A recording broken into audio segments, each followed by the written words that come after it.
Do you know what it feels like to carry a secret for so long that it starts to feel like a physical weight? Not the kind of weight you feel in your shoulders after a long day. I mean the kind that settles deep in your chest, right behind your sternum, like a stone you swallowed and can never quite digest. That was my life for 3 years.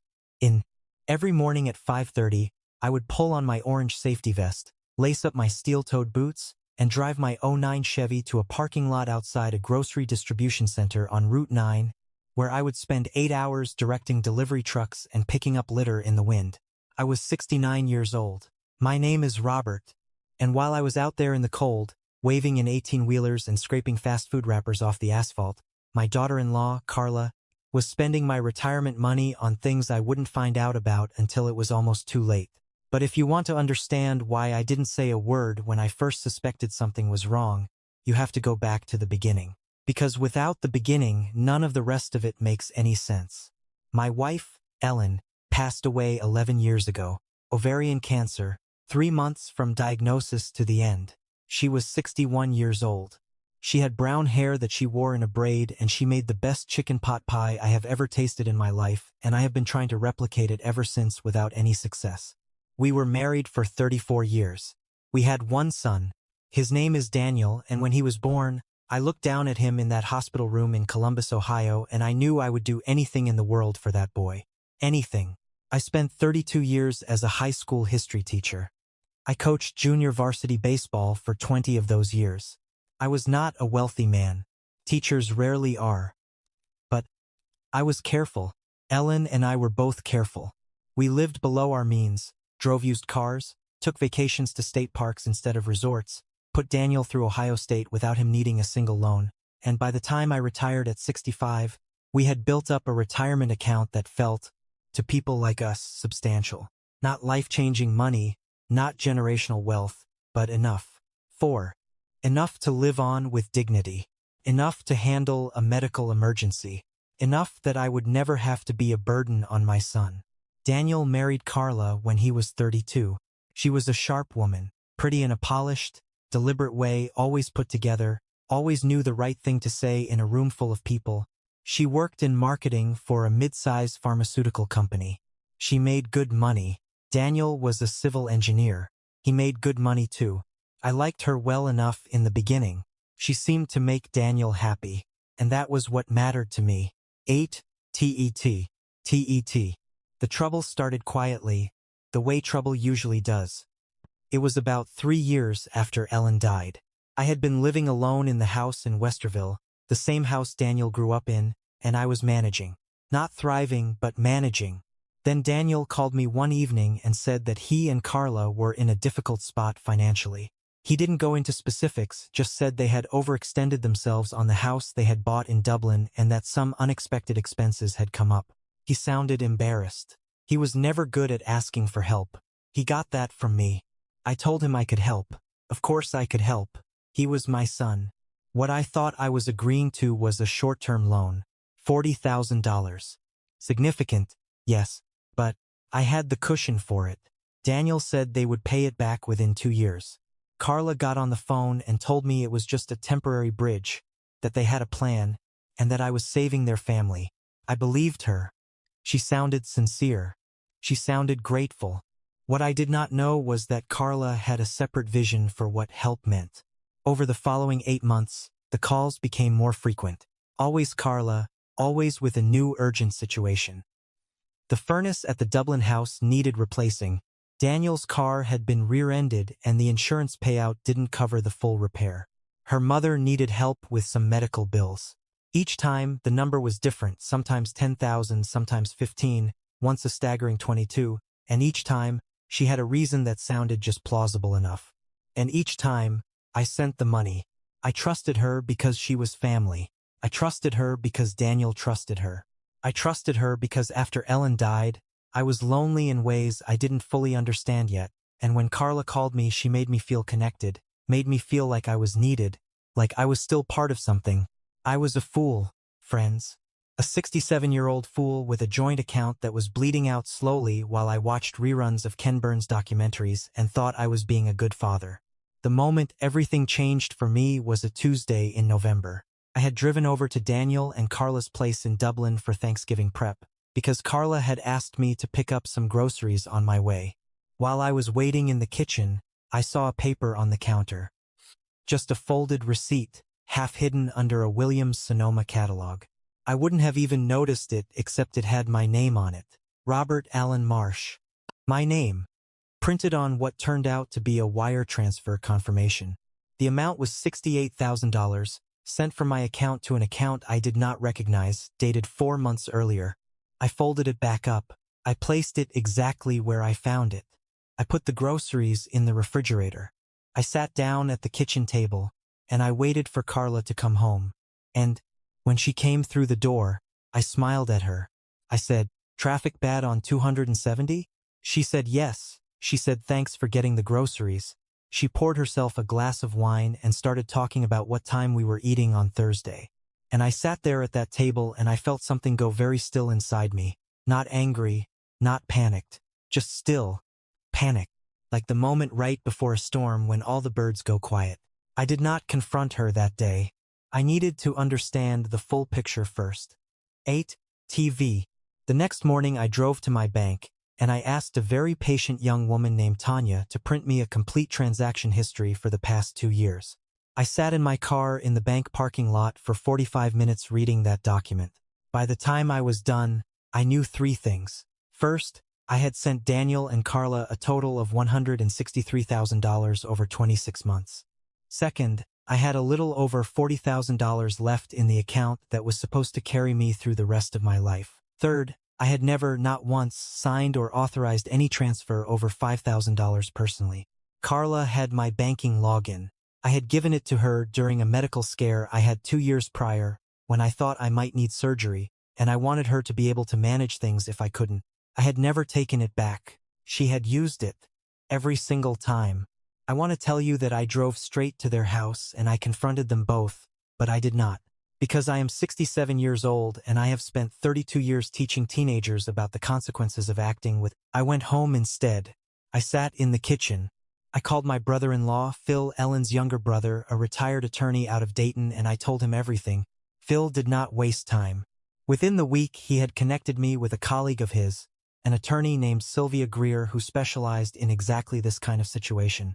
Sylvia was a compact, no-nonsense woman with reading glasses she kept perched on top of her head and a way of listening that made you feel like every word you said was being filed away in a very organized cabinet. I walked her through the full picture. She listened without interrupting. When I was done, she said, "Robert, what your daughter-in-law did is called unauthorized financial exploitation. It is a civil matter, and potentially a criminal one. Play." She explained my options carefully. I could pursue civil litigation. It would be long and expensive and uncertain. Or, I could do something more targeted. The first step, she said, was to immediately remove Carla's access to my accounts and open new ones in my name only. The second step was to document everything meticulously, every transfer, every communication, every text message where Carla had made a request or an excuse. I did all of it.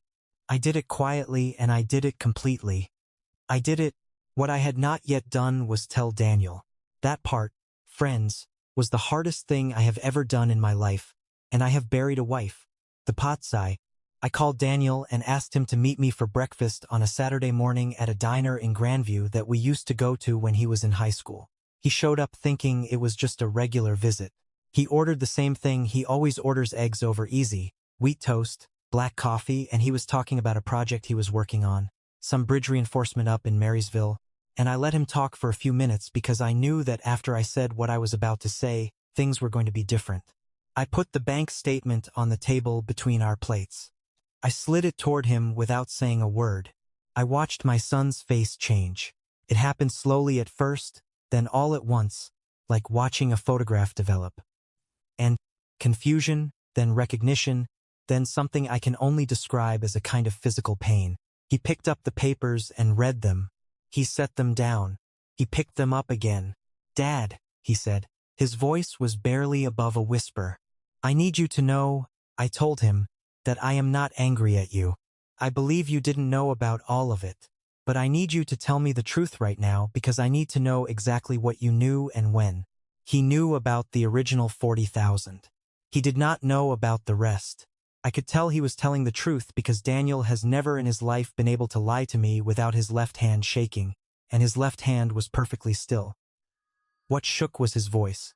He told me that Carla had managed all of their finances for the past 4 years. He had trusted her completely. He had never looked closely at the accounts. He had no idea she had access to mine.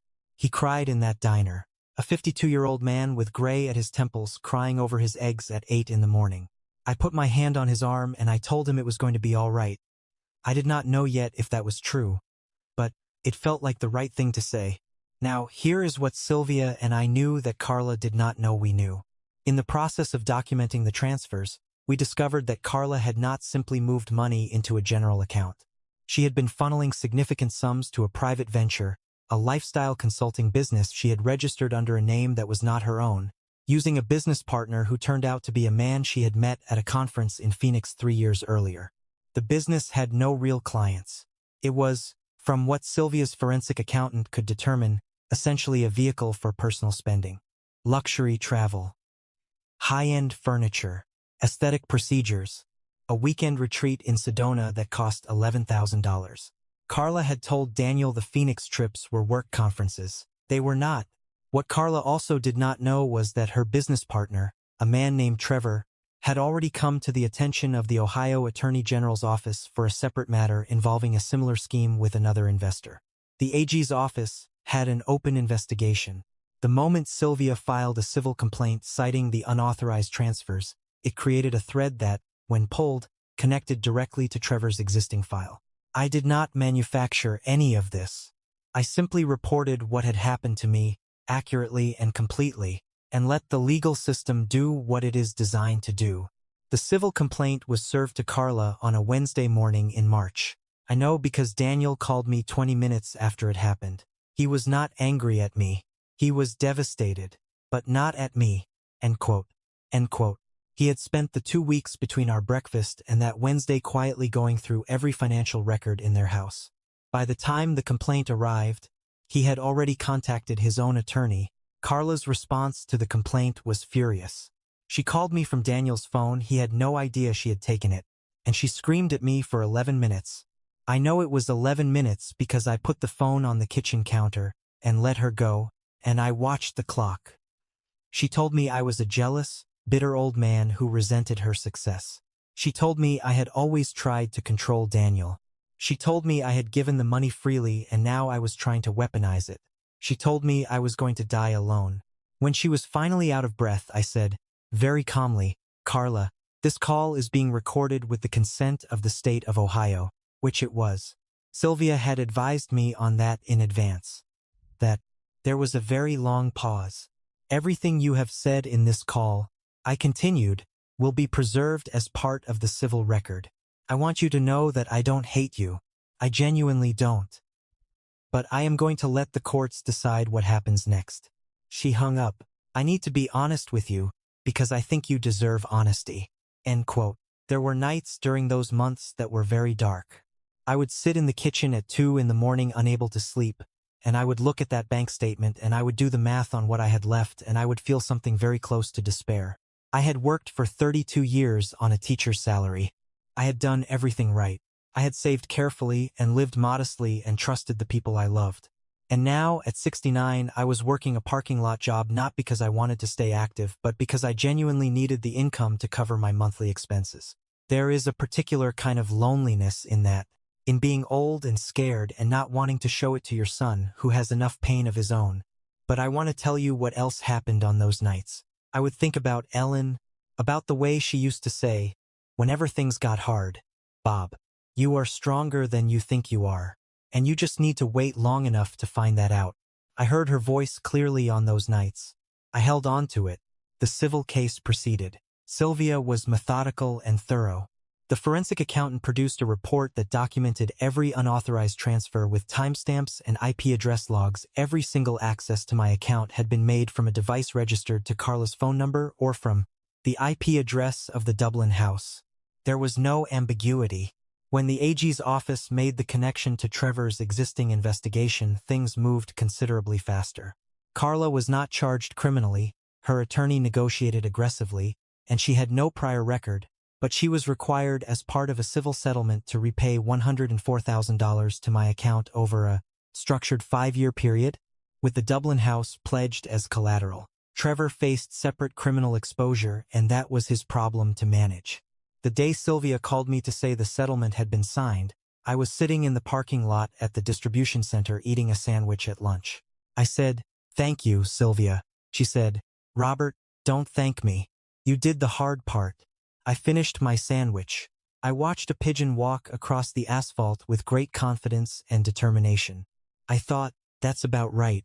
Daniel filed for divorce 2 months after the settlement. It was not a decision I encouraged, and it was not a decision I discouraged. It was his life, and his marriage, and his pain. What I will tell you is that when he called me the night he signed the divorce papers, he did not sound broken. He sounded tired, but clear. Like a man who has had a fever for a long time and woke up one morning and it was gone.